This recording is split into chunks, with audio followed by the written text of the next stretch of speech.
Hey everyone, this is Jeff from LA Fintech. We also have John Kent from LotStocks, and we're going to talk about his business today in the crowdfunding side. So, John, maybe tell us a little bit about your background. I came to LA about 7 years ago for post-production. I was a CG artist, doing visual effects for film and television. I was blowing stuff up, setting people on fire, and just making magic. And I was just building tools using Python and Houdini. And then, man, it's been a long journey since then. But started building LotStocks on the side while I was working on films, and then switched over to full time after it started taking off. So, maybe explain what is LotStocks. LotStocks is a different way to make money for the everyday person. We're a crowd-funded inventory finance platform for independent retailers. We make it possible for you to participate in retail by financing inventory for an existing store. So basically, you are paying for the product that's on their shelves, and they're carrying it on consignment. And then when they sell it, they split profits between the people who finance the inventory and the retail store itself. And how did the idea come about, or how did this whole thing come Sure. about? When I was working on film, I was working 14-hour days, and I was putting away a reasonable amount of money. But I didn't have time to start a business or learn about the stock market, and I didn't have enough really to get into real estate comfortably. So I was looking for an alternative investment. And the thing that made sense to me was e-commerce, just buying product and selling it. And what I found when I tried to get into it was that it was really difficult. There were a lot of barriers to entry. Most of it was financial, but there was a lot of knowledge gaps there where I didn't know how to buy product or set up the proper licensing for myself to even acquire that inventory. And then I didn't know how to build my own retail store or its following. As I was digging into those things and really trying to get into it, the more and more I did my research, I realized like the product wasn't, or the problem was what I was experiencing right there. I wanted to invest in retail and I couldn't. And I imagine that there were a lot more people just like me. They wanted to get into, our retail economy, but they didn't necessarily want to learn how to start their own business. What I needed was a tool to, make it possible for me to just invest money in retail. And so I started developing that tool. So what do you mean by retail? Like, explain the retail side. So if you want to get into buying and selling product, you either have to get started with Amazon or eBay. That's the easiest path. And both of those websites are going to eat up most of your profits. I mean, the user agreements for Amazon are huge, and deciphering exactly how much you're going to owe the company over time is difficult. And then that aside, you still have to figure out where you're going to be sourcing your product from. And you can't just do that. You can't just buy inventory as a person. You have to set up a company, get a reseller's license, and then open distributor contracts with all of those people, the manufacturers, really. And a lot of them will just shut out everyday people. You either are a wholesale distributor or you don't buy product at all. And getting a contract with a wholesale distributor to buy inventory like that at wholesale, you have to have brick and mortar stores. A lot of them are shutting out Amazon resellers and eBay resellers. So even that path is getting shut down. But what LotStocks is really a really well organized buying group of existing retail stores. So they're welcoming us quite nicely, actually. We give them a lot of oversight of where their product is going, how much it's selling for, and enable them to kind of protect their product, where most Amazon resellers or eBay resellers aren't really protecting the price point of those products. Yeah, it seems like a very niche some of the products that could be made there are very niche. And say, for example, I noticed that you were doing some Lego sets from a toy store point of view. I think it does create some value creation that a mom and pop retail store that sells toys has that no other toy store has, not even Amazon or eBay, just because it's such a niche product. So it actually brings, like, potential new clients into the store, new kids or hobbyists to that store. Maybe talk about your Lego sets. How you got into that, why you got into that, or whatnot. I thought that was really cool. Sure. We got into Lego sets because the margins are actually pretty good, and the sets sell out very quickly. So if you have the in-demand Lego set, you stand to make quite a lot of money.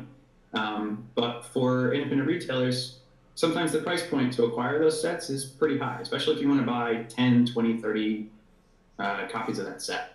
So instead of the retailer being on the hook for 5 or 10 grand of Lego sets, we financed it for them so that they had a stockpile for when it sold out. And then, when it hits eBay for double and triple the price, instead of waiting for Lego to send you another order, we already have it in our reserves, really, for the shelves. So we made quite a bit of money on those Lego sets. But it's not necessarily just about the niche products. It's pretty much anything that the retail store doesn't want to assume debt to acquire. So, staple products fall into the same category.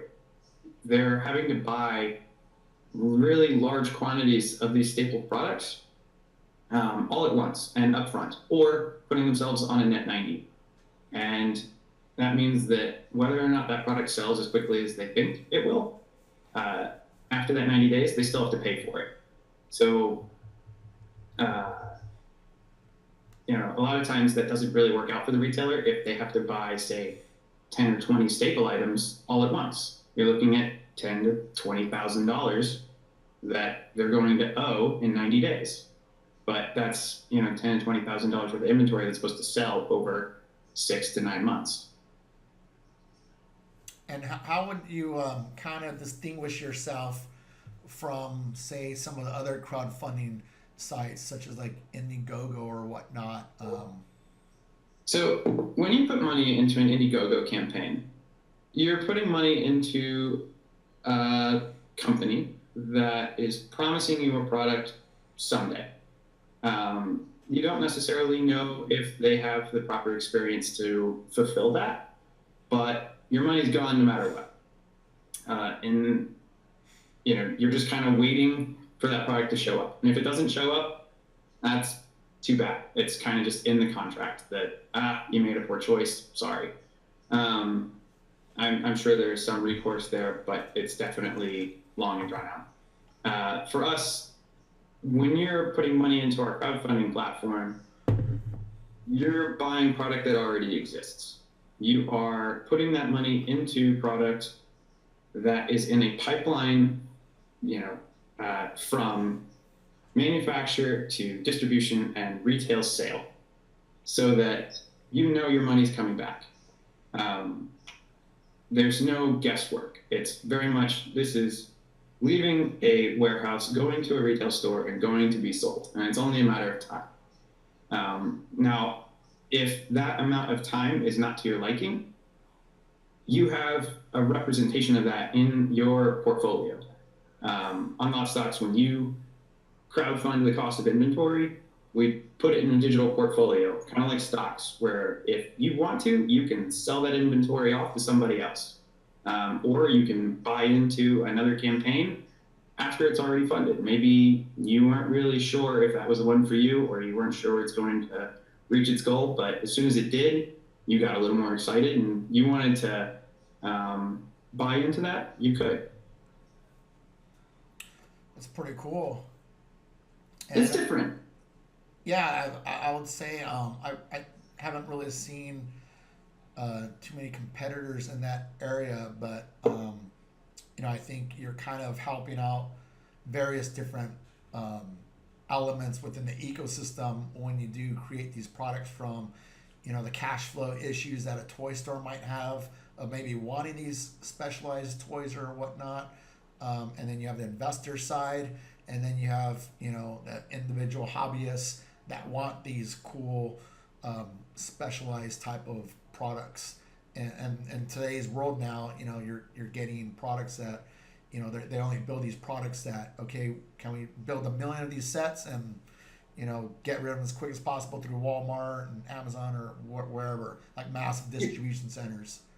You're seeing a tipping point right now where big box retail, Amazon and eBay, all, for the last probably decade, have been shaping how wholesale distribution works in their favor. And it doesn't work for the independent retailer. Buying in quantities of a minimum $1 million does not work for a single retail shop. And so it's shut them out from the price points that are available to those big box stores. But we're also seeing those big box stores suffer because they don't provide the kind of customer service or community relationship that the independent retailers provide. And so people want to shop in independent retailers, but they're struggling with the price points that are only available to the big boxes and to Amazon. And even exclusive rights to certain products. Amazon will come in and buy up the rights to a board game for years, and no one else can sell that except for Amazon. And for the independent retailer who has to tell all their customers, no, I can't have that, that's really sad. So we're really just trying to give the financial power back to independent retailers by leveraging the financial power of the public. They will be able to compete. So do you think there's like a new trend maybe within the ecosystem of, small mom and pop stores or businesses that are more localized? They are growing. They're doing so much better. It's funny. There are a lot of people who believe, because Amazon and all other online retail is growing so fast, that brick and mortar retail must be dying. And that's not true. If you look at the numbers, independent retail is still growing. It's not as fast, but it's not shrinking.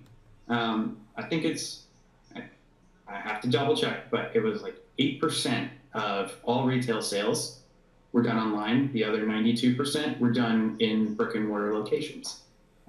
So they're definitely not dying. They're just not doing as well as they could. They need a different way to grow, and they need help. Yeah, it's more like that value creation now that some of these stores are doing. Tell us about maybe some future plans that you have with the LotStocks. Yeah, so we started working with like 10 retail stores across Southern California. We just expanded into Santa Barbara.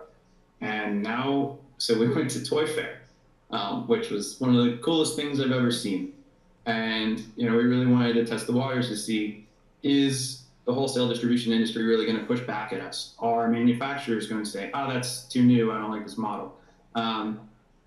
Exactly the opposite. They loved us. They were like, oh, you're fixing the cash flow problem.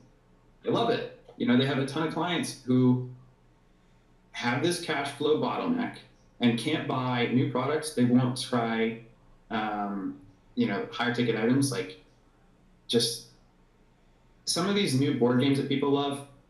They're huge. They have a ton of pieces. Their price point is $60. Most board games are, price point at like $10 to $15 in retail for $30 to $40. But for it to have a wholesale cost of $60 and a retail price of $120, that's a big jump. And it's the games people want. It's not that it won't sell, but to bring 10 copies of that in is a considerable amount of capital for an independent retailer. Now they're able to carry those games. And so we've been getting client lists from the wholesalers. We've been getting any kind of product we could possibly want, opening up those wholesale buying contracts that normal people don't have access to. You come to us and you're able to now buy pretty much anything you want, name brand at its wholesale cost, and pay for it to go to a retailer. It's just, we got a lot of really good, encouraging feedback. And then we also joined Astra, which is a pretty large collection of independent retailers of toys. And it's also a bunch of manufacturers and wholesale distributors. They're kind of a community that represents the independent, and they welcomed us as well. So we're looking forward to working with them and expanding our retail partnerships, and bringing in a ton of new cool products. And then, outside of the toy realm, we've got an interesting development. We're not 100% sure how this is going to go. We're looking to get into medical supplies because A, the margins are fantastic. B, there are a ton of independent medical practices where they're still doing the exact same thing as any other retail store. They have to buy all their inventory and then wait for patients to show up. And so even though, our medical system is, I would call it lucrative, it doesn't mean they don't experience the same cash flow problems that every other retail industry experiences. So, as we slowly branch into different retail environments like cosmetics or like over-the-counter pharmaceuticals and things like that, we're just exploring the real extent of this cash flow problem that retail is experiencing. That sounds really cool. So any other last notes you want to talk to anyone about? Any new trade shows you guys are going to? There are a couple things coming up that are pretty cool.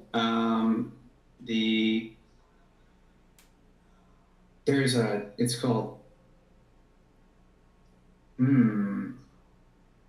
Toy Fest in Vegas. That's going to be a lot of fun. It's another one of those big collection of toy retailers and manufacturers, and getting to see the cool new stuff. Trying to think if there's anything that's coming up soon. I'm pretty sure there's another LA Fintech event coming up. Yep. Gonna be going to that. That'll be fun. Let's see. I think those are the only two on my immediate radar. We're looking for a couple other things. I would like to see some kind of convention for independent medical practice. I think that'd be interesting to go to. Yeah, I'm sure there's something like that going on already. Yeah, I'm sure it's out there. I just haven't found it yet. Yeah, cool. Working on it. And what's your website address? www.LotStocks.com. Cool. Well, everyone, there you go. That was John, LotStocks, and check him out. Check out his marketplace for crowdfunding Lego sets and different other types of toys and products that are coming on. And I appreciate everyone viewing the video. Follow us, like us, retweet it, do whatever you can with the video, and see you next time at the next LA Fintech.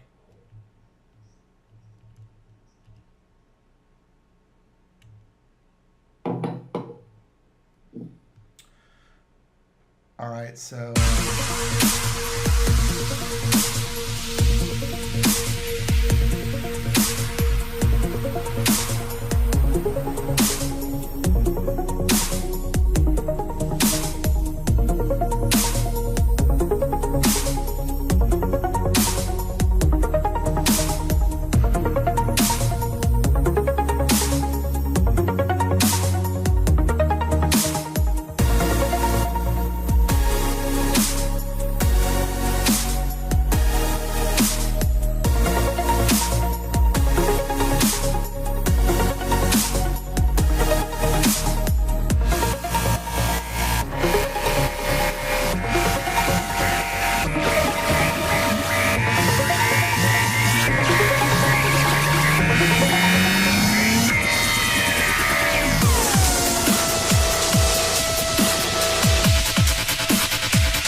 Bye.